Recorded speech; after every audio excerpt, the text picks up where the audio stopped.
అందరికీ నమస్తే అండి. Good morning. ఈనాడు, ఆంధ్రజ్యోతి, సాక్షి మూడు పత్రికల్లో వచ్చిన వార్తలు, వాటిలో వాస్తవాలు, వాటి వెనక ఉద్దేశాలు అన్నీ కూడా మనం ఉన్నది ఉన్నట్టు ఈ వీడియోలో డిస్కస్ చేద్దాం. కంటెంట్ నచ్చిన వాళ్ళు మీ మిత్రులందరికీ కూడా వీడియో లింక్ షేర్ చేయండి. అలాగే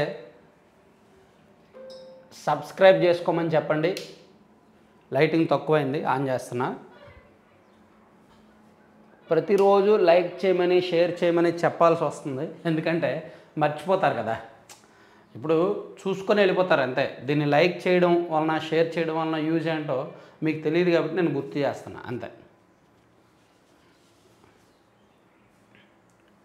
అధికారాలు కళ్ళ, నిధులకు జల్ల. నామమాత్రంగా జిల్లా పరిషత్తులు, జడ్పీటీసీ సభ్యులను ఉత్సవ విగ్రహాల్లా మార్చేసిన వైకాపా సర్కారు. నిధులు ఇవ్వడంతో మండలాల్లో పడకేసిన అభివృద్ధి. నిధులు ఇవ్వకపోవడంతో మండలాల్లో పడకేసిన అభివృద్ధి. జిల్లా పరిషత్తుల్లో మంత్రులు, ఎమ్మెల్యేలదే హవా. వాళ్ళది కూడా లేదుగా మాస్టారు, వాళ్ళది కూడా హవా లేదు కదా. ఎమ్మెల్యేలది ఎక్కడ హవా ఉంది? ఎమ్మెల్యేలు కూడా డమ్మీలు అయిపోయారు కదా. కేవలం స్క్రిప్ట్ ప్రకారం మాత్రమే వాళ్ళు పనిచేయాలి, రియాలిటీ షో ప్రకారం మాత్రమే పనిచేయాలి. అంబేద్కర్ గారు రాసిన రాజ్యాంగంలో ఎమ్మెల్యేలకు, చట్టసభ సభ్యులకు కొన్ని విధులు, హక్కులు ఉంటాయి. అవి కూడా పాపం మన ఎమ్మెల్యేలు కోల్పోయారు. ఒక ఎమ్మెల్యే దగ్గరికి వెళ్ళి, సార్ మా ఊర్లో ఈ రోడ్డు వేయాలి, ఒక 10 లక్షలు ఖర్చు అవుద్ది అని అంటే, సరే చూద్దాంలే అని చెప్పే పరిస్థితే కానీ సరే వెంటనే పలానా నిధులు శాంక్షన్ చేస్తానా అని పరిస్థితి లేదు కదా. మంత్రితో విభేదించారా? అయితే ప్రతిపాదనలన్నీ చెత్తబొట్టలోకే. ఎమ్మెల్యేలను లెక్క చేయట్లేదా? అయితే నిధులకు బ్రేక్. ప్రభుత్వాన్నే ప్రశ్నిస్తున్నారా? అయితే సమావేశాలకు రావద్దు. ఇది రాష్ట్రంలోని జడ్పీటీసీ సభ్యుల పరిస్థితి. మండలానికే బాస్లా వ్యవహరించే వీరు వైకాపా హయాంలో నామమాత్రంగా మారారు. నిధులు రాక, చిన్న చిన్న పనులు చేయలేక, ఎన్నుకున్న ప్రజలకు ముఖం చూపించలేకపోతున్నారు. సో అంటే వైసీపీ హయాంలో నాట్ ఓన్లీ జడ్పీటీసీలు, ఎంపీటీసీలు అండి, కొంతమంది ఎమ్మెల్యేలు ఏదో పై స్థాయిలో, పార్టీ పెద్దల స్థాయిలో ప్రాపకం ఉన్న ఎమ్మెల్యేలు అయితే ఓకే. అది కాకుండా సాదాసీదా ఎమ్మెల్యేలు, ప్రతిపక్షాలను తిట్టాలి అనే టార్గెట్లు పూర్తి చేయని ఎమ్మెల్యేలు అయితే జడ్పీటీసీ సభ్యుల కంటే హీనం. సో అంటే స్థానిక సంస్థలను నిర్వీర్యం చేస్తున్నారు, స్థానిక సంస్థలను ఈ విధంగా నిధులు లేకుండా చేస్తున్నారు అనేది ఈనాడులో ఒక బ్యానర్ వార్తగా వేశారు.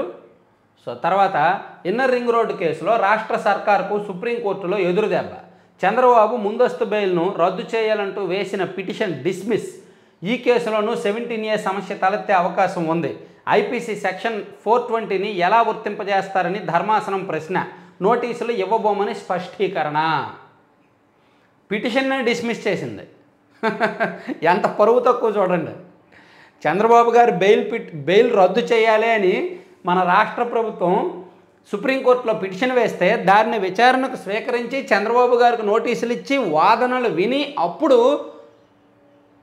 తీర్పిస్తే ప్రభుత్వానికి ఎంతో కొంత పరువు ఉండేది. కానీ ఇప్పుడు అసలు పిటిషన్నే డిస్మిస్ చేసింది. నిజంగా మనకు సిగ్గు లజ్జ లేదు కాబట్టి మళ్ళీ సుప్రీంకోర్టుకి వెళ్ళి చెంపదెబ్బలు తింటున్నాం. మనకే కనుక సిగ్గు లజ్జ ఉండుంటే సుప్రీంకోర్టు చేత ఆల్రెడీ ఒకసారి కొట్టాక, అయ్యో ఆల్రెడీ ఒకసారి కొట్టింది, వాసిపోయింది, మళ్ళీ వెళ్ళకూడదని అనుకుంటాం. అంటే చాలా కేసుల్లో మాట్లాడితే సుప్రీంకోర్టుకి వెళ్ళిపోవడం. అసలు రూల్ ఆఫ్ లా ఏంటి, అందులో ఉన్న లా పాయింట్లు అక్కర్లా, లాజికల్ పాయింట్లు చాలు.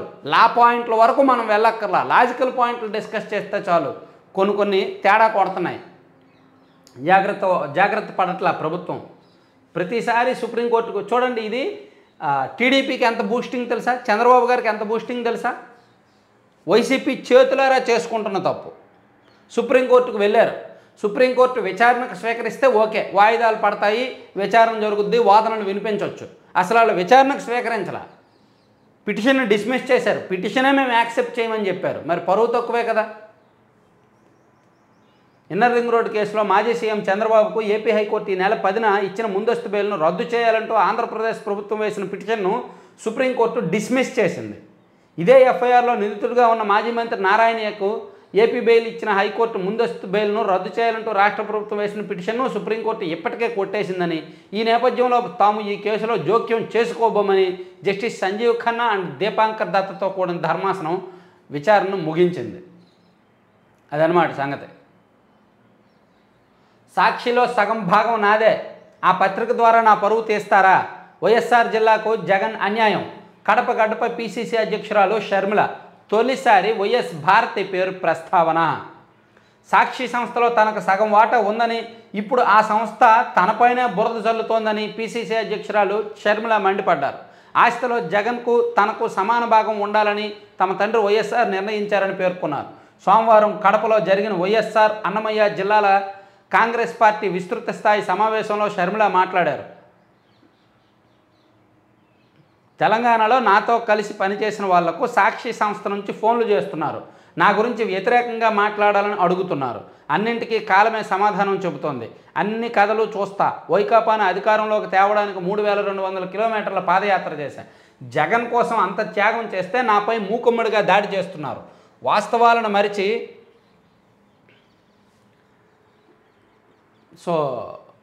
సాక్షి పత్రిక ఇష్టం వచ్చినట్టు వార్తలు రాస్తోంది. వైకాపా నాయకులు ఏం చేసినా, సాక్షి పత్రిక ఏం రాసినా భయపడే ప్రసక్తే లేదు, వెనక్కి తగ్గేది లేదు అని షర్మిల గారు నిన్న కడపలో మాట్లాడిన అంశాలను ప్రముఖంగా ప్రస్తావించారు. అలాగే రాజ్యసభ ఎన్నికలకు నగారా మోగింది. ఆంధ్రప్రదేశ్లో 3 రాజ్యసభ ఎన్నికలకు పోలింగ్ జరగబోతోంది. తెలంగాణలో 3 సీట్లకు ఎమ్మెల్యేలు ఓటింగ్ వేయబోతున్నారు. ఈ లెక్క ఏంటి, ఈ 3 రాజ్యసభ సీట్లకు కోట ఎంతమంది పోటీ పడే అవకాశం ఉంది, ఎన్ని ఓట్లు కావాలనేది నేను సెపరేట్గా ఒక వీడియో చేస్తాను. టీడీపీ కూడా పోటీ పెడుతుంది. కొంచెం పోటీ రసవత్తరంగానే ఉండబోతోంది. ఇక నాది విజన్, జగన్ ది పాయిజన్. 72 రోజుల తర్వాత అమరావతికి పూర్వ వైభవం. విజయానికి తెదేపా జనసేన కలిసి పనిచేయాలి. అమరావతి రాజధాని. రాజమహేంద్రవరం, పొన్నూరు రా కదలరా సభల్లో చంద్రబాబు. గుంటూరు జిల్లా వడ్లమూడిలో జరిగిన మీటింగ్కు హాజరైన జనం. నిన్న 2 చోట్ల కూడా జనం భారీగానే వచ్చారు. సమాజమే శాశ్వతం, సమాజాన్ని మోసం చేసిన వారిని వదిలిపెడతారా? వైకాపా గుర్తు ఫ్యాన్కు 3 రెక్కలు ఉన్నాయి. ఓటుతో వాటిని విరగొట్టాలి. బాదుడే బాదుడు నినాదంతో ఉత్తరాంధ్ర వాసుల విధ్వంసానికి వ్యతిరేకంగా రాయలసీమ వారు హింసా రాజకీయాలను వ్యతిరేకిస్తూ కోస్తాంధ్ర ప్రజలు 3 రెక్కలను విరగొట్టి రెక్కలు లేని ఫ్యాన్ను రివర్స్ సీఎంకు తిరిగి ఇంటికి పంపండి అని చంద్రబాబు గారు చెప్పారు. రా కదలరా సభలు నిన్న జరిగాయి, అదొకటి. తర్వాత అక్రమాలకు గుమ్మం. 4.5 ఏళ్లలో సుమారు 300 కోట్ల మేరకు దోపిడీ. 300 కోట్లు అంటే తక్కువే. ఆయన స్థాయి మంత్రి స్థాయి, అందులోకి బీసీ మంత్రి అనే సింపతి ఉంది. కర్నూలు జిల్లాకు చెందిన ఓ ప్రజాప్రతినిధి అవినీతి దందా ఇది. అక్రమ మద్యం తరలింపులో ఆరితేరిన నేత. బినామీలు, బంధువుల సాయంతో చెలరేగిపోతున్న వైనం. పేరులోనే ఉంది ఎవరు అనేది, గుమ్మం అని. కబ్జాల్లో ఆయన్ను కొట్టేవారు లేరు. ఇసుక దందాలో ఆయనకు ఎవరో సాటి రారు. మద్యాన్ని సరిహద్దులు దాటించడంలోనూ పోటీ కాబోరు. పేకాట శిబిరాల నిర్వహణలో ఆరితేరారు. సెటిల్మెంట్లతో కమిషన్లు రాబట్టగలరు. సోదరులు, కుమారుడి సాయంతో మండలానికి 2 బినామీల ధైర్యంతో 30 దౌర్జన్యాలు, 60 అక్రమాలుగా ఏపీతో పాటు తెలంగాణలోనూ ఆయన అవినీతి సామ్రాజ్యం వేళ్ళూనుకుపోయింది అని ఎవరి గురించి రాశారో అర్థమైందిగా. కర్నూలు జిల్లాకు చెందిన ఒక మంత్రి గారు. ఇదిగో ఇండైరెక్ట్గా పేరు కూడా ఇచ్చారు. వైసీపీ ప్రజాప్రతినిధులు ఎంత దారుణంగా అవినీతికి పాల్పడుతున్నారు అనేది ఈనాడు, ఆంధ్రజ్యోతిలో ఉదాహరణలతో సహా రాస్తున్నారు. ఏదో వేగ్గా అలా రాసి పడేట్లా, వాళ్ళు అనుకుంటున్నారు వీళ్ళు అనుకుంటున్నారని జనాల మీద తోసేట్లా ఉదాహరణలు ప్రస్తావిస్తున్నారు. ఎక్కడెక్కడ ఎంత తీసుకున్నారు, ఏ విషయాల్లో ఎంతెంత కమిషన్ నొక్కుతున్నారు అనేది. ఉదాహరణలతో రాస్తున్నారు అంటే ఎంతో కొంత పునాది గట్టిగా ఉన్నట్టే కదా ఆ అవినీతికి. అవినీతి పునాదులు పెక్కులిల్లేలా ఓట్లు వేయాల్సిన బాధ్యత ప్రజలదన్నమాట. ఆ పునాదులు మొత్తం పగిలిపోయి పెక్కుటెళ్ళాలి. తర్వాత ఇది సంగతి. ఆ పత్రికలో నాకు వాటా ఉంది షర్మిల, అందుకే మీ వాటా సగం పేజీల్లో రోజు మీ గురించే రాస్తున్నారంట మేడం. ఇది సంగతి. కార్టూన్ చూడండి.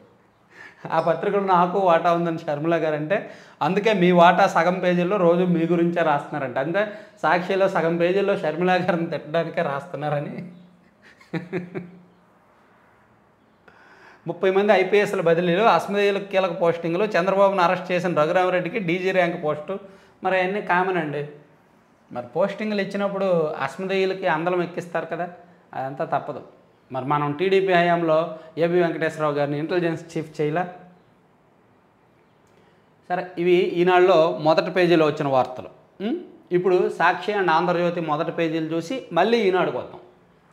ఎందుకంటే చాలామంది ఈనాడుకే ఎక్కువ టైం స్పెండ్ చేస్తున్నానని ఫీల్ అవుతున్నారంట. సాక్షి వాళ్ళు ఫీల్ అవుతున్నారు, సాక్షి అభిమానులు.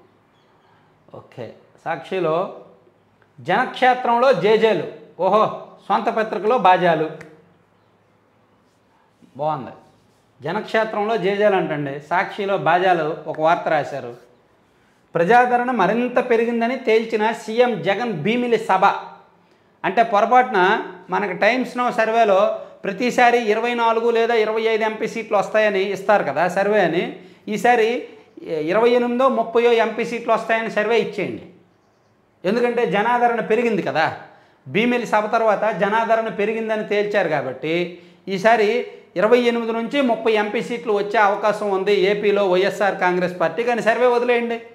అదేంటే 25 ఎంపీ సీట్లే కదా ఆంధ్రప్రదేశ్లో ఉన్నాయి అని ఎవరైనా అన్నారనుకో, వాళ్ళని అరే నువ్వు ఒక అమ్మోడివి నీకేం తెలీదు, నువ్వు ఎల్లోవాడివి ఎల్లో బ్యాచ్వి నీకేం తెలీదు, ప్రజాదరణ పెరిగింది కాబట్టి ఎక్స్ట్రా సీట్లు ఇచ్చారు ప్రజలు తీసుకోమని ఉంచుకోమని అని చెప్పి రాసుకోండి. సొంత పత్రిక బాజాలు మనకు అలవాటేగా.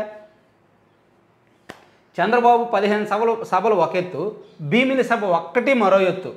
సంక్షేమ సారథపై వెల్లువెత్తుతున్న ఆదరణ. ఎన్నిక ఏదైనా ఏకపక్షమే.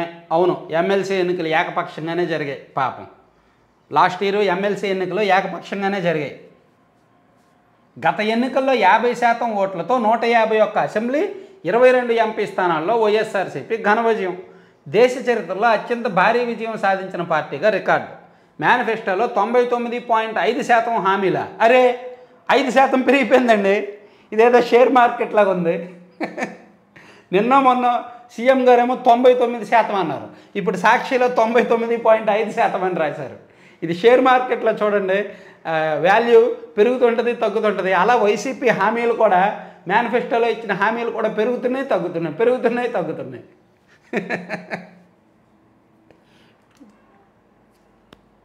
అర్హత ప్రామాణికంగా పారదర్శకంగా సంతృప్త స్థాయిలో సంక్షేమ పథకాలు డీబీటీ నాన్ డీబీటీ రూపంలో పేదలకు 4.21 లక్షల కోట్ల మేర ప్రయోజనం. పరిపాలనా వికేంద్రీకరణ ద్వారా ఇంటి గుమ్మం వద్దకే సేవలన్నీ.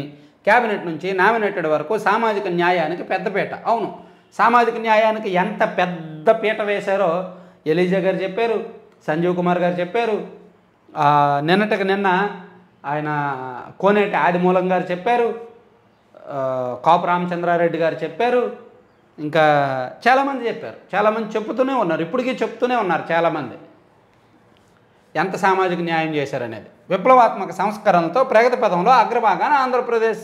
4.5 ఏళ్లుగా సుపరిపాలనతో ప్రతి గ్రామం ప్రతి ఇంట్లో మార్పు. పంచాయతీ మండల జడ్పీ మున్సిపల్ కార్పొరేషన్ ఎన్నికల్లో వైఎస్ఆర్సీపీ ఘన విజయాలు. తిరుపతి లోక్సభ బద్వేలు ఆత్మకూరు ఉప ఎన్నికల్లో వరుస విజయాలు. 25కి 25 లోక్సభ స్థానాల్లోనూ ఫ్యాన్ సత్తా చాటడం తథ్యమన్న టైమ్స్ నౌ సర్వే. 25కి 25 కాదు, ఇక్కడ మరింత పెరిగింది కాబట్టి 25కి 30 40 వచ్చేస్తాయి. లేదా 2019కి మించి వైఎస్ఆర్సీపీ భారీ విజయం సాధించడం ఖాయమంటున్న విశ్లేషకులు.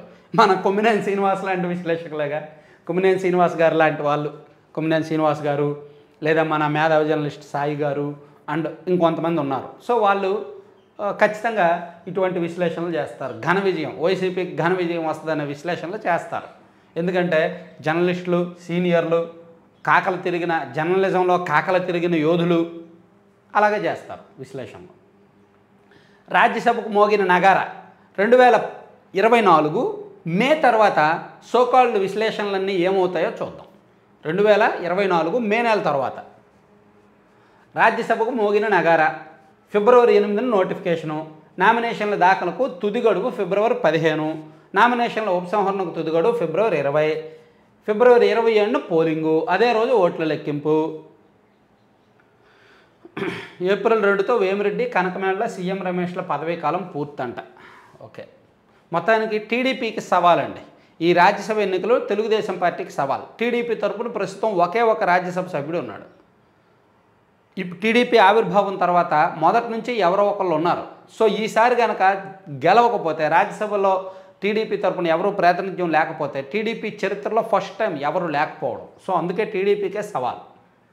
చూద్దాం అదేంటనేది.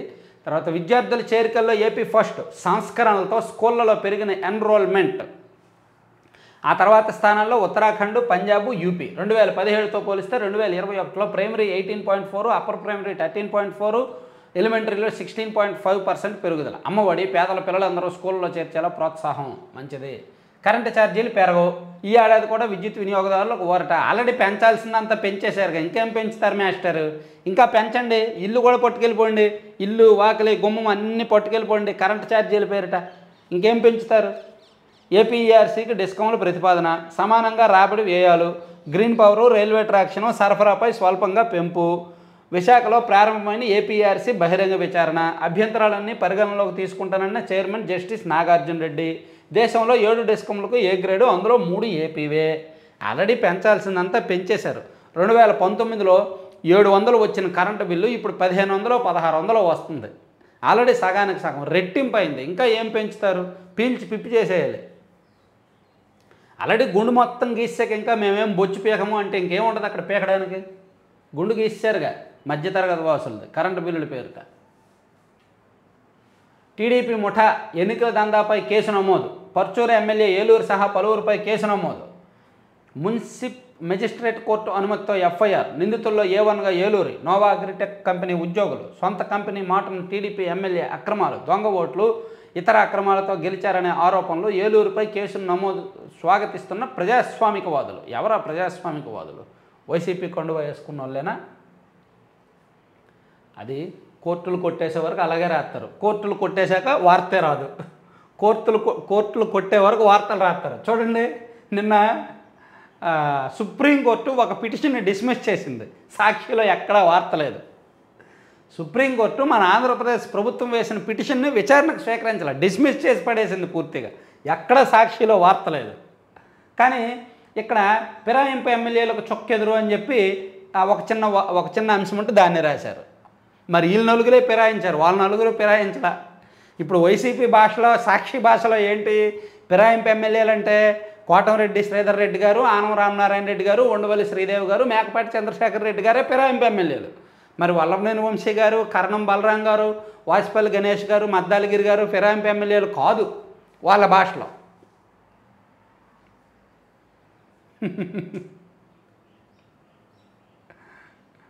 ఫిరాయింపు కూడా ఏకపక్షం మన వైపు చూడటమే, రెండో వైపు మనం చూడం. ఒకవైపే చూస్తాం, రెండో వైపు చూడం, రెండో వైపు రాయం. సో ఇదంతా సాక్షి. ఇప్పుడు ఆంధ్రజ్యోతికి వెళ్దాం. ఆంధ్రజ్యోతికి కూడా కొంతమంది ఫ్యాన్స్ ఉన్నారు కాబట్టి, భారతీరెడ్డితో చెప్పిస్తారా? వదినమ్మ చెప్పవమ్మ. అన్నకు షర్మిల సవాల్. నన్ను సీఎం చేయాలని సోనియాని నా భర్త అడిగారా? జగన్ను జైల్లో పెట్టండి అని చెప్పారా? ప్రణబ్ చెప్పారని ఏదో కథ చెప్పారు. వదినమ్మ భారత్తో కలిసే సోనియా వద్దకు అనిల్ వెళ్ళారు. ఆమె ముందే అడిగారా, వెనుక అడిగారా? ఆడపిల్ల అన్న ఇంగితం లేకుండా ఇష్టం వచ్చినట్టు మాట్లాడిస్తారా? సాక్షిలో సగం నాదే, ఇది వైఎస్ నిర్ణయం, ఎవరు కాదన్నా నేను వైఎస్ షర్మిలారెడ్డినే. సీఎం అయ్యాక జగన్ మారిపోయాడు, ఈ జగనన్న నాకు తెలియదు, వైసీపీకి ఓటేస్తే బీజేపీకి వేసినట్టే.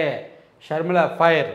సో షర్మిల గారు కామెంట్స్ ఎంత దూకుడుగా ఉన్నాయి అనేది మనం గమనించవచ్చు. ఇక నాది విజన్, జగన్ది పాయిజన్, సేమ్ హెడ్డింగ్. ఈనాడులో కూడా సేమ్ హెడ్డింగ్, నాది విజన్, జగన్ది పాయిజన్. ఇక్కడ కూడా ఆంధ్రజ్యోతిలో కూడా సేమ్ హెడ్డింగ్. A1 నమ్మక ద్రోహి ఈ సీఎం, ఎన్నికల వేళ మారీచుడి అవతారం, ఓట్ల దొంగలను పంపిస్తున్నాడు, అభ్యర్థులను మార్చి ప్రజలను ఏమార్చి గెలవాలన్నది లక్ష్యం, యామరపాటుగా ఉంటే మిమ్మల్ని బానిసల్ని చేస్తాడు, 72 రోజుల తర్వాత అమరావతికి పూర్వవైభవం, కలియుగ భస్మాసురుణ్ణి అంతం చేయాలి, సైకోతో పాటు పిల్ల సైకోలందరికీ షాక్ ట్రీట్మెంట్ తప్పదు, పొన్నూరు రాజమహేంద్రవరం సభల్లో చంద్రబాబు. ఓకే, తర్వాత హెల్ప్ ప్లీజ్, అమిత్ షాను కోరేందుకు రేపు ఢిల్లీకి సీఎం, ఆ వెంటనే లేదా ఎల్లుండి హోంమంత్రితో భేటీ. సో రేపు లేదా ఎల్లుండి హోంమంత్రి గారిని కలిసి రాజ్యసభ ఎన్నికలు ఉన్నాయి కాబట్టి మీ తరపున ఎవరైనా ఉంటే మేము ఇస్తామని చెప్పడానికి వెళ్తున్నారు, అలాగే ఎన్నికల్లో సహకారం కోరబోతున్నారు అనేది రాశారు. తర్వాత పెద్దల పోరు 27న ఓకే, రాష్ట్రంలో రాజ్యసభ వేడి 3 స్థానాలకు వచ్చే నెల 27న పోలింగు, అది మనం ఆల్రెడీ చెప్పుకుందాం. అలాగే కూలోడి మాటలు విని మాపై వేట, దుస్సాంప్రదాయానికి తెరతీసినట్టే స్పీకర్కు ఆనం స్పష్టీకరణ, మీడియా క్లిప్పింగ్లు సాక్ష్యాలు కావని సుప్రీంకోర్టే చెప్పింది, గంటకు 3 ఏళ్ళు టైం ఇచ్చారు, మాకు 3 నెలలైనా ఇవ్వలేరా, తమ్మినేనికి మాజీ మంత్రి ప్రశ్నలు, సీటు ఖాయమైందా అని ఆరా, ఇరువురు నడుమ స్పీకర్ ఛాంబర్లో ఆసక్తికర చర్చ. సహజ న్యాయానికి పాత్ర, జగన్ ఆదేశాలతో మాపై వేటుకు ముందే నిర్ణయం, కోటంరెడ్డి, సంజయ్ షి నోటీసులు ఓ డ్రామా, స్పీకర్ తీరు చట్ట ప్రకారం లేదు, మేము ఇచ్చిన సంజాయిషీకి స్పీకర్ రసీదు ఇవ్వనన్నారు. విచారణ సమయంలో సాక్ష్యాలు పరిశీలించలక్కర్లేదట. ఇక మా ముందున్నది కోర్టు, ప్రజా కోర్టే. Nellore rural MLA. అంటే రాజ్యసభ ఎన్నికల్లోగా వాళ్ళ మీద అనర్హత వేటు వేయాలనేది టార్గెట్. ఆరని అక్రమాగ్ని. ఇదేం చౌకబేరమయ్యా శ్రీనివాస. ఎకరం 2 కోట్లు పలికే భూమికి 4.76 లక్షలే. 44 ఎకరాలు కొట్టేసిన ఉమ్మడి చిత్తూరు ఎమ్మెల్యే. బాబ్బా. టికెట్ రాకపోయినా సరే ఆయనకు 44 ఎకరాలు తక్కువ రేటుకి ఇచ్చేసారంట ఒక ఎమ్మెల్యే. ఉమ్మడి చిత్తూరు జిల్లాలో ఒక ఎమ్మెల్యే. ఇదిగో ఇండైరెక్ట్గా పేరు కూడా రాసేశారు. అలాగే అవినీతి సొమ్ములంటే ఆయనకు ఆరని దాహం. సామాజిక వర్గం అంటే ఎమ్మెల్యేకు తగని పిచ్చి. అనుచరులు, కాంట్రాక్టర్లు, అధికారులు వారే. 2 సార్లు ఓడిపోయి తొలిసారి అసెంబ్లీకి. అవినీతిలోనూ జిల్లాలో తొలి వరుసలోనే. సో ఉమ్మడి చిత్తూరు జిల్లాకు చెందిన ఒక ఎమ్మెల్యే గారి గురించి భారీగా రాశారు ఆంధ్రజ్యోతిలో.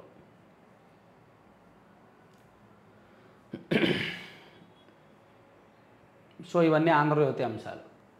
మళ్ళీ ఈనాడుకి వెళ్దాం. ఈనాడులో మళ్ళీ చూసుకుంటే లోపల పేజీ ఇక్కడ లేదు. నాది విజన్, జగన్ రెడ్డిది పాయిజన్ ఆల్రెడీ అయిపోయింది. డిజైన్లు ఎప్పటికి పూర్తి చేస్తారు? షెడ్యూల్ తేదీలను ముందుకు జరపాలి. పోలవరం అథారిటీ సమావేశంలో చర్చ అంట. పోలవరం డిజైన్ గురించి అంట. నా కుమారుడిని వైకాపా నాయకులే చంపారు. కదలరా సభలో ఓ తండ్రి ఆవేదన. గత ఎన్నికల్లో వైకాపా విజయానికి కృషి చేసిన తన కుమారుడిని ఆ పార్టీ నాయకులే చంపారని పొన్నూరుకు చెందిన షేక్ అబ్దుల్లా ఆరోపించారు. గృహగ్రహణం వీడేది ఎప్పుడు? టిడ్కో ఇళ్ల నిర్మాణ ఖర్చులో సగం ఇస్తామని మొండి చేయి.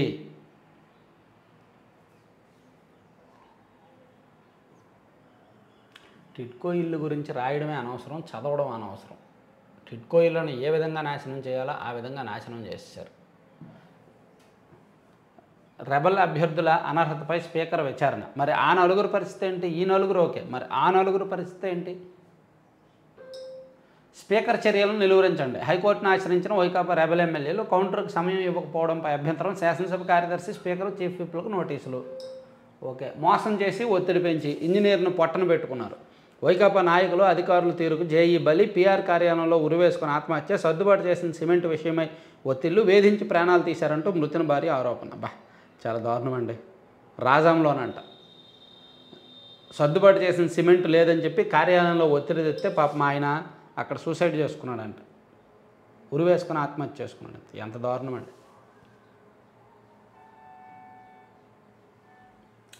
ఇంజనీర్ల బతుకుల్లో వైకాపా అగ్గి. ఆ పార్టీ నాయకుల మోసాలకు అమాయకుల బలి. సిమెంట్ను వాడుకొని తిరిగి ఇవ్వకుండా దౌర్జన్యాలు. మరోపక్క లెక్కలు చెప్పాల్సిందేనని ప్రభుత్వం ఒత్తిడి. ఇంజనీర్ల మెడకు చుట్టుకున్న వ్యవహారం. ఓకే, వాళ్ళందరూ చూస్తారు. తర్వాత సీఎం కార్యాలయం ద్వారం వద్దకు వచ్చి వెనుదిరిగిన బాలినేని. మరోసారి వచ్చిన ఎమ్మెల్యే వేణుగోపాల్. బాలినేని గారంట సీఎం కార్యాలయం దగ్గరకు వచ్చి వెళ్ళిపోయారండి నిన్న దిక్కొండ. పాపం సీట్ల గురించి ప్రదక్షిణలు జరుగుతూనే ఉన్నాయి. వైసీపీ వాళ్ళు ప్రదక్షిణలు తిరుగుతూనే ఉన్నారు. అటు ఇటు తిరుగుతూనే ఉన్నారు.